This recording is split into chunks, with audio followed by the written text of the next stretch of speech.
Hello, ladies and gentlemen, welcome back. This is Force with some more Friday Night Magic. Who am I kidding? I can't even pretend anymore. This is never on Friday night. Today it's Saturday Night Magic. This week it's Saturday Night Magic.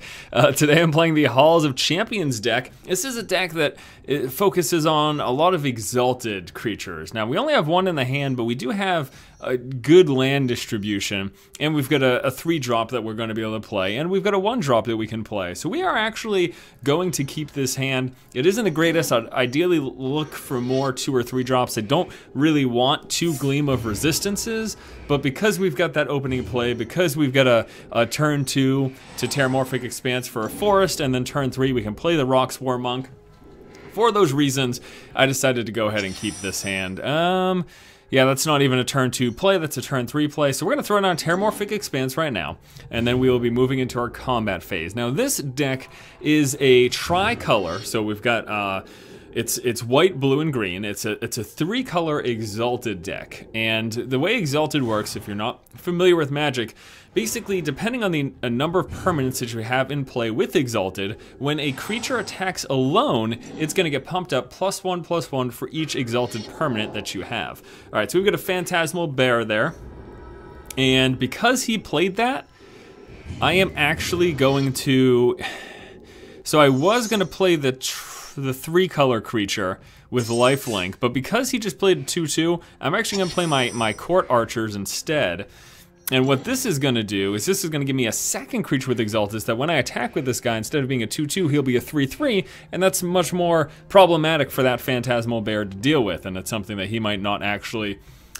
it's something that he might not choose to block with. In fact, he probably won't choose to block, and this is going to let me get 3 damage through.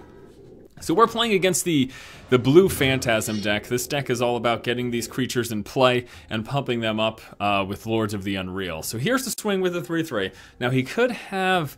I might have to worry about him playing Bounce. I feel sort of bad because I'm not as familiar with Duels 2014 as I was with Duels 2013. I think just because I liked 2013 a little better, I thought that the metagame was a bit more well-rounded, personally. He's going to actually Divination, drawing 2 cards, so he's not getting another creature in play this turn to pump up his bear, which means even if he chose to attack, I could freely block. So this is a pretty good turn for me, and actually so far this game's been going pretty well. Let's see, we could land cycling that, we don't need to though. We've got our Rockswar Monk. There's no reason to play it pre-combat. It doesn't have Exalted. This is what we'll be attacking with in the future because we're going to get life off of it. So right now though, I think my best bet, I'm still going to attack with this guy. I'll tell you why. He's going to get pumped up to a 3/3. Now if I attacked with this guy, it means I wouldn't have him to block. I want him to block because he's got 3 toughness, and with his 3 toughness, that stops his Phantasmal Bear until he pumps it up eventually. And then second main phase, we're gonna play the Rockswar Monk 3/4 with a lifelink, and it's so good. Oh, Force of Will, Force of Will. That's a good target. That is definitely a good target. So with Force of Will, he's paying it without paying its mana cost, so he's gonna have to exile a blue card from his hand and also pay a little bit of life. He exiles this, so that's something he was never gonna play anyways. Look at that casting cost, that's ridiculous, 7, 8, 9, 10. So good for him. He loses 1 life. He has to get rid of that card, although that card, again, was probably pretty inconsequential for this game. And it's a big bummer, because I really wanted this in play. With the lifelink, whenever it dealt damage, we would have been gaining life off of that, which obviously, you know, would have been fantastic. Okay, so we are going to... I'm going to see if we can bait the counter spell. I'm going to play this knowing that he might have a counter for it. Okay, so here it is. But at least he's not doing anything else. Cryptic Command, counter target spell or return, or tap all creatures your opponent controls. Okay. Well, now that that happened, a lot more counterspell action from this opponent than I'm used to actually seeing here when playing against this deck, but I guess good for him. Alright, so he ended up doing that. Now, the reason I played it pre-combat is because I wanted to get that extra Exalted in play. I wanted to see if I could bait a counterspell so that in the future turns, we'll be able to pump up our creatures if he chooses to block them or whatever. Okay, so he's going to attack with that, and he's got a Court Archers from... That's so ridiculous. Alright, we've got a Pariah. All damage would be dealt to you, would be dealt to enchanted creature instead. We can put that on an opponent's creature. Well, here's what I'm gonna do. Before we do anything fancy, I can actually force get rid of one of his bears. Alright, before we do anything fancy, we're gonna go into combat. I'm swinging again with just this. And if he chooses to double block it, I can Gleam of Resistance to pump it up +1/+2, which will save it. Although it won't kill both of his creatures. We'll see what he does. We're gonna swing at the 3/3. Let's see what he does. This guy is so... Alright, here we go, here we go. He's gonna throw down an Unsummon. Okay, so he throws down an Unsummon. And then, second main phase, we are going to go ahead and put him back in play. And then we'll pass the turn on over. This game has been going, it's been a little frustrating, honestly. Okay, so the Pariah is probably gonna go on the Phantasmal Image.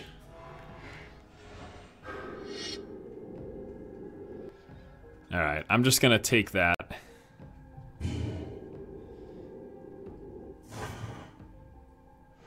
This is a very frustrating game. I felt like I had it in the bag, but it's obviously not been going quite as I may have liked.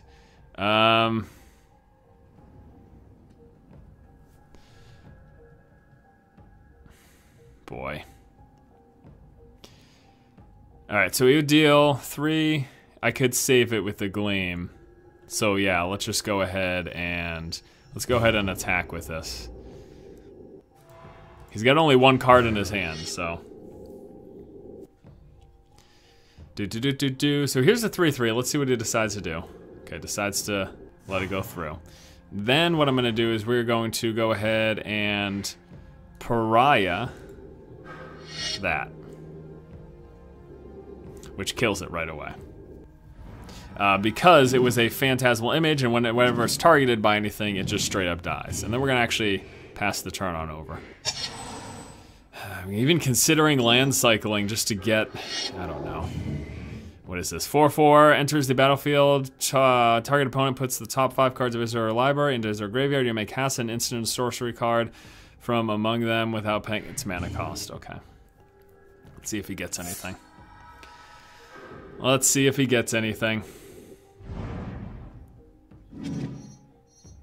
Nothing. Yep. Nothing. No instant or sorcery, so he can't cast anything. Well, thanks. That's good at least. Alright, so he's going to attack with all of those. And I will go ahead and block a 2/2. And let that go through. Okay. Alright, let's see.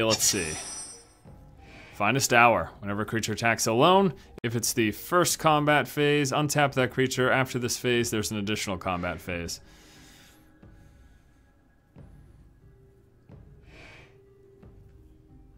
Plus it has Exalted, which will pump this up to 4 damage. We're gonna do that. Okay, so 1, 2, 3, 4. Perfect, perfect, perfect. And we get 2 combat phases with this. Beautiful. Alright. So Finest Hour. Untaps it. 4/6. Attacks. He takes the first.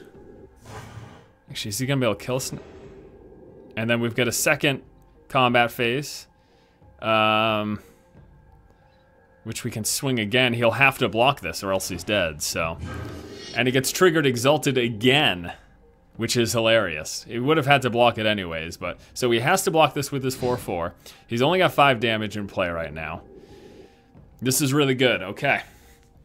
All right, so let's see. He's obviously gonna be able to save chump blockers. That's what he'll be doing. So he's not gonna be swinging with everything. He plays a Phantasmal Image. He's gonna copy this 1/3 so he can do the Exalted again. And then he's gonna swing for 4. And now he's just gonna be using chump blockers. Should I block it right now?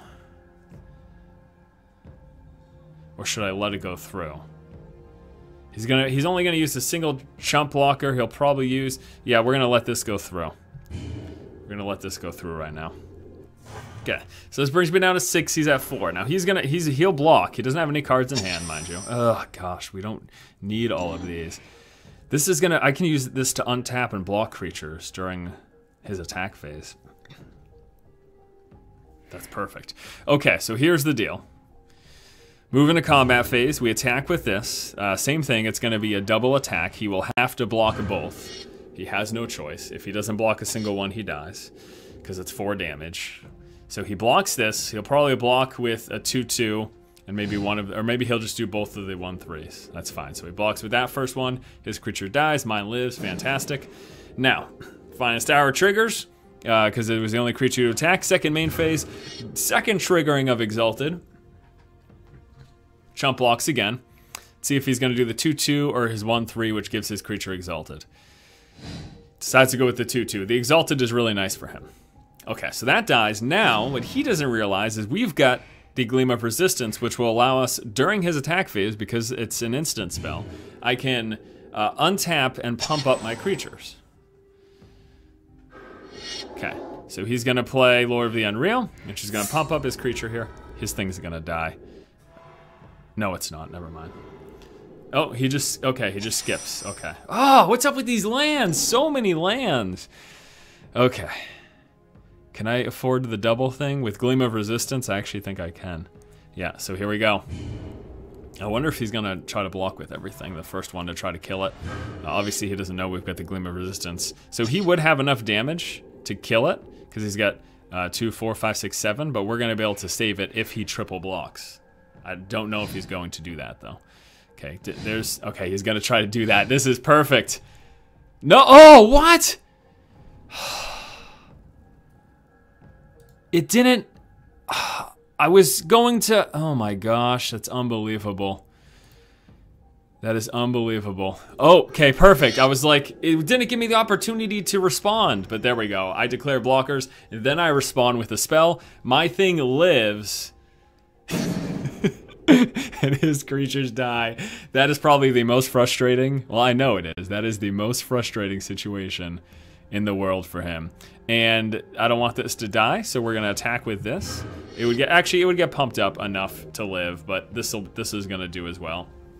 We attack with this. He has to block the first one. He blocks the first one. Oh my gosh, that's perfect. That is perfect. Okay, so we have just wiped his board clean. That's it. His board's done, empty. Because he obviously didn't realize, you know, we had the, oh, victory! He draws a land. Sweet, sweet victory. We don't need that. This is it. Sweet, sweet victory. Oh, the finest of victories. The finest of hours. What's happening? He might be leaving the game because I can't, it's not letting me attack with this. So, I think he might, there it is. He didn't even want to watch me get the Fatal Ball, but that is it, game number 1. Hard fought, hard won, but we came out with a solid win. There you go, right for Fatal. Exactly. Let's move on to game number 2, shall we? So satisfying, so satisfying. And game number 2 is against 3 dudes, Alex, Scott, and Max. And that's no way. Whoa, what is up with this? Look at this. I think I got enough mana. We're not gonna keep this. Draw a new hand. Game number 2 against Alex, Scott, and Max. 3 dudes playing on 1 account. There's no way that's his real name, right? He is Alex, Scott, Max. No, there's maybe it's a father who has 3 boys. That could be it. Oh gosh, I'm not. We are just.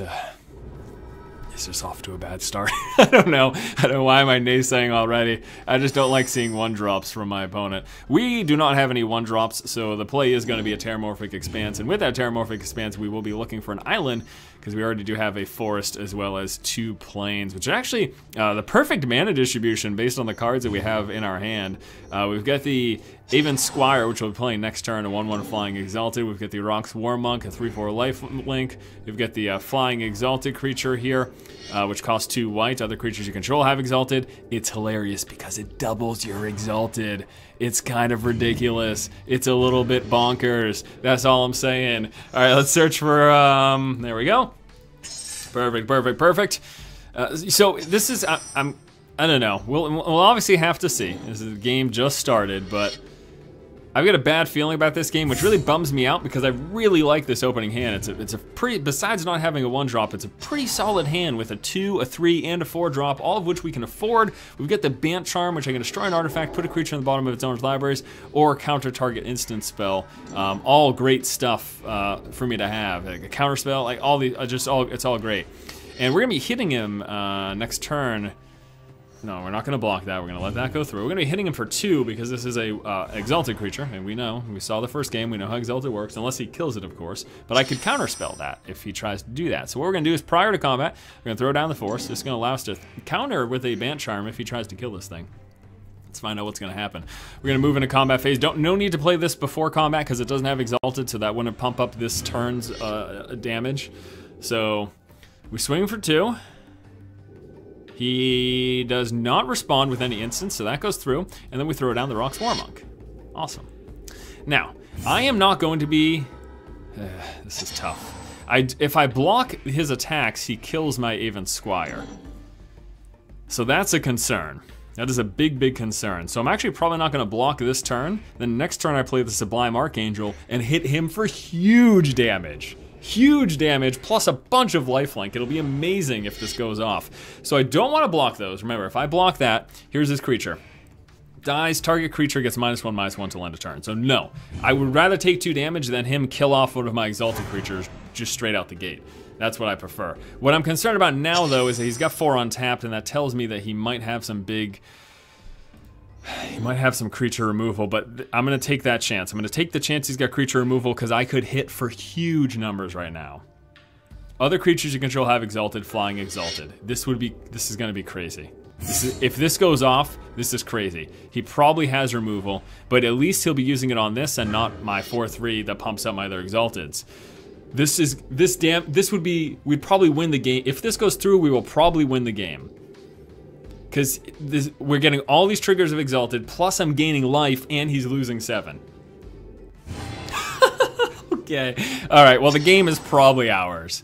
Unless he has mass removal right now. We're at 23, he's at 11 now. I mean, this is... He could throw something huge this turn. Heartless Summoning makes his... Okay, so he got the double -1/-1, and he's gonna do those 2. And then does he have 3 damage across the board? As well, because he could clear my board right now if he did. I can't think of anything. So he played the Heartless Summon. What that does is it makes his, he's in a moment of desperation. He obviously has a creature, a big creature that he wants to play next turn, and he's making it cost 2 less. It does subtract it, but that's the idea with this deck. It's you're ramping up for these big plays. Okay, so let's see. It's gonna be +1/+2, destroy target artifact, counter target spell, and then we've got Finest Hour. Actually, we could win right now. If he can't get rid of this, we win right now. Yeah, we're gonna win this turn because of Finest Hour. Yeah. Wait a second. Did I? Okay, I was gonna say. I'm like, I think we have it. Yeah. So this is gonna be. It'll be 12. It'll be a lot more than 12 if he doesn't kill this. Yeah. So that's the game. Wow. Unreal. This has been just a fantastic game for us. I told you I really liked that. That was a strong opening hand. And luckily he had those early plays, but he didn't really follow it up with much. For some reason, he had no creature removal. And as such, we secure the victory. Game number 2, let's move on to a third match. And our third and final game today against MSD B40. That ordering of letters and numbers sounds very familiar. I can't put my finger on it though. Ooh. Oh boy. Okay, so this sucks because we're not gonna be able to turn 2 mage, but oh, are you kidding me? What the, come on, you didn't get a hand that he mulliganed down to 3 cards? What a jokester. Let's move on to another game. Okay, well, since that joker just left so that we were gonna fight an AI opponent, I wasn't about to do that, so I just leave that game and let's start a new one, huh? Ooh, this opening hand looks like it might be okay, actually. Alright. We have a 1 and 2 drop. Yeah, Yeah, because we've got a 1 and 2 drop and then a turn 4, we'll likely get another mana before that happens. So this is good. All right, let's see. He mulligans down to 6. Ooh, I was really worried. I mean, we just left a game where someone left because they didn't like their hand and they mulliganed all the way down. So, you know, Magic, that'll happen. I think one of the things that, I mean, it adds there's an element of strategy in building a Magic deck to make sure, especially in a multicolor Magic deck, that you have the proper land distribution and you're really focused on your mana curve and balancing the number of lands that you have in your deck. That's something that, for example, Hearthstone doesn't have. It takes away the process of thought in determining how you should focus your resources, but it also, you know, takes away that headache. Pre-combat, we're going to be playing our second Exalted Creature. This is going to allow us to swing for 3. Exalted can get off to a really strong start, Exalted decks, for this very reason. Look at this, turn 2. We're swinging for 3, and we don't have that opportunity now, but you would also have an opportunity to swing for 4 or even 5 on the next turn. Say if I played, this deck isn't built that way, but if you're running a lot of small Exalted Creatures, next turn, what if I played 2 Exalted Creatures? You know, it's crazy. I mean, that's the sort of thing that you can do. It's kind of insane. All right, so he's going to throw down his Terramorphic Expanse. Next turn, we'll likely not be playing Creature, but we will be playing our Terramorphic Expanse. And then so long as we draw into another land within our next 2 draws, then turn 4, we're going to be able to play another Exalted. Okay, so I could play the Forest, but I don't have anything to play with it, so it doesn't make sense. So we're just going to play a Terramorphic Expanse. We'll be looking for a blue with that. Well, first of all, before any of that, let's go ahead and swing here. We'll be looking for a blue, and then next turn we will have 4 in play, so we can play this, and then potentially the turn after, 5 for the Finest Hour would be insane. That would be very, very good for us. We also have the opportunity to land cycle this, which lets us get a land and get rid of the card. We don't need to do that though, because we actually ended up getting the mana distribution that we need here. So here we go. During his end step, filter through, grabbing a blue card. Yes, that's what I want. It's going to come into play tapped. And then we're going to play the Forest, and then pre-combat, we're going to play our other Exalted Creature. So here we go. And oh my gosh, we are going to be able to play this next turn. And he is going to immediately start off with a Jun Charm, dealing 2 damage across the board, so he kills all but 1. That stinks. But Finest Hour means we could slam him in the face very hard next turn. So if this thing lives, if he doesn't kill us this turn, he's going to be hit very, very hard, very, very hard next turn. And it looks like it does live. Okay, this is pretty good for us. Here's the big thing. Here's the kicker. This thing has Trample and Exalted. So it's going to go up to 5. It's going to swing for 5. If he doesn't block the first iteration, it's going to go through. Okay, it's going to be very good. Very, very good. This is fine. It doesn't matter. He's getting hit very hard this turn. He might kill our creature the turn after. That's a legitimate concern. Like, that may very well happen. But right now, he's getting slammed in the face. And this is, I mean, we don't have a ton of other options, so we might as well do this. So here we go. First swing is going to be for 5. Trample damage. He does not even have enough to kill or block it with the creatures he has in play. Well, he could block it, but 2 damage will still go through, and he'll lose everything. Here's the first attack for 5 trample. Let's that go through. Here comes the second attack. This is gonna be 2 more triggers of Exalted. Oh, it's so good. Swing for 7. He lets it go through. He must have, okay, so he must have means to kill it. So now it goes back down to a 3/3. All he needs to do is have 3 direct damage, which he very well, he's got the mana and the potential to be able to do that. So he swings with that stuff. Obviously, let it go through. There's nothing else I can do here. So this could be a big problem. We could actually very well lose this game if he, okay, looks like he doesn't have the kill for it. Or unless he does it pre,